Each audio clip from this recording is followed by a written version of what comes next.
பேருக்கு பின்னாடி பெருசா மேனேஜர்னு போட்டிருக்குதுன்னா அதுக்கு என்ன அர்த்தம்? சம்பாதிக்கிற திமிரு ஆதிர மனசுக்குள்ள இருக்குன்னு அர்த்தம்.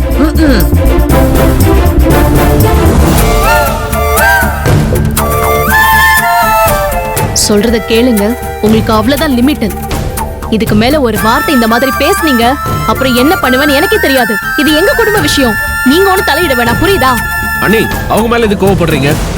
அவங்க என்ன தப்பாவா சொன்னாங்க? கரெக்டா தான் சொல்லிருக்காங்க. முடிஞ்சா இதுக்கு மறுப்பு சொல்லி பேசுங்க, அதை விட்டுட்டு மிரட்டுற வேலையெல்லாம் வச்சுக்காதீங்க.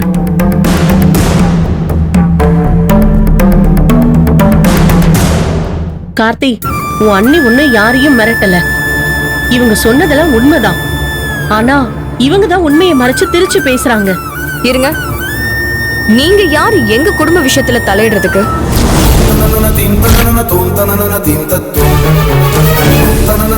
ஏய், யார பார்த்து என்ன வார்த்தை பேசுற?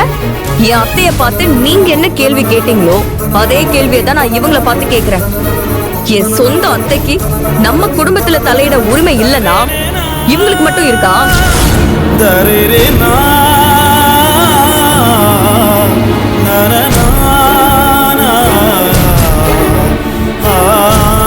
சத்யா, பின்ன என்ன பாட்டி, 1000 சண்டை சச்சரவு வந்தாலும் சொந்த பந்தம் விட்டு போக கூடாதுன்னு உங்களை மாதிரி பெரியவங்க சும்மா சொல்லலையே. வீட்டுக்குள்ள எது நடந்தாலும் அதுக்கு வீட்டுல இருக்கிற சொந்த பந்தம் தான் கருத்து சொல்லணும். அதை விட்டுட்டு போற வரவங்க எல்லாம் பேசக்கூடாது, புரியுதா? உனக்கு வேணா சுப்பக்கா வெளி மனுஷியா இருக்கலாம், ஆனா எனக்கு இவங்க கூட பிறந்தவங்க மாதிரி. இங்க நடக்கிற எல்லாத்துலயும் பங்கெடுத்துக்கிறதுக்கு இவங்களுக்கு எல்லா உரிமையும் இருக்கு. அதை யாரும் கேள்வி கேட்க முடியாது. உங்களுக்கு அவங்க எவ்வளவு முக்கியமானவங்களோ அதே மாதிரிதான் எனக்கு எங்க அத்தை முக்கியமானவங்க. அவங்களையும் நீங்க எந்த கேள்வியும் கேட்க முடியாது. என்ன சொன்ன நீ? அதிர வேண்டாம், அதிர விடு, பரவாயில்ல. நீ எதுவும் பேசிக்காத, பரவாயில்ல. ஏய், உன்னை பத்தி எனக்கு தெரியாதுன்னு நினைச்சுக்காத. உன் குடும்பத்தை ஒழுங்கா பாத்துக்க துப்பு இல்லாம கோட்டை விட்டவன் நீ. உனக்கு இன்னொரு குடும்பத்துக்கு கருத்து சொல்றதுக்கு என்னடி யோகிதை இருக்கு? என்ன சொன்னீங்க? என்னப்பா சத்தம்? தெரியலையேப்பா. சத்தம் அதே. சரி வாங்க. தெரியல பாட்டி. வாங்க வாங்க வாங்க.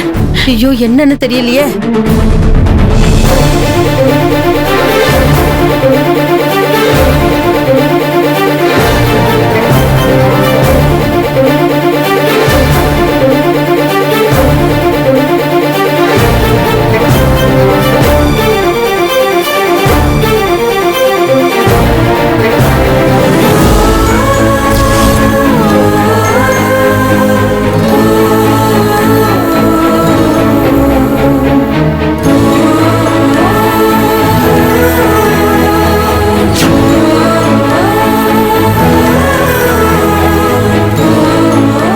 ஐயோ, இது என்ன கொடுமை! நட்டு வச்ச பந்தக்காலு அறுத்து போட்ட கீரை தட்டு மாதிரி இப்படி அடியோட சாஞ்சு கிடக்குதே. ஐயோ கடவுளே, ஏப்பா இப்படி பண்ற?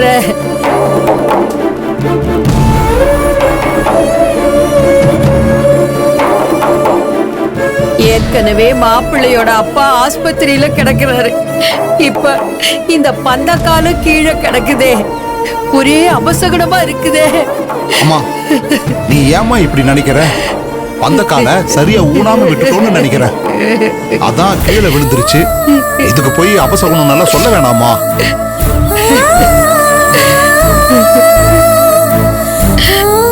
இல்ல இல்ல இல்ல, ஒரு கெட்டது நடக்கிறதுக்கு முன்னாடி ஒரு நல்லது நடக்கணும்னு தான் அவசரமா இந்த கல்யாணத்துக்கு ஏற்பாடு பண்ணோம். இப்படி இருக்கிறப்ப கல்யாணத்துக்கு ஊன்ன பந்தக்கால் இப்படி சரிஞ்சு போய் விழுந்து கிடந்தா இது சாதாரண விஷயம் இல்ல. ஏதோ ஒண்ணு பெருசா நடக்க போகுதுன்னு அடையாளம் காட்டுது. தில்ல அடையாளம் காட்டுது. பாட்டி, அப்படிலாம் ஒண்ணு இல்ல பாட்டி. என்ன அப்படி இல்ல நோப்படி இல்ல? நல்ல விஷயத்தை செய்ய ஆரம்பிக்கிறப்ப நம்மள சுத்தி நல்லவங்களா இருக்கணும்னு சொல்லுவாங்க. நீங்க அதையெல்லாம் கண்டுக்காம உங்க இஷ்டத்துக்கு பந்தக்கால நட்டீங்க. அதான் இப்படி சாஞ்சு கிடக்கு.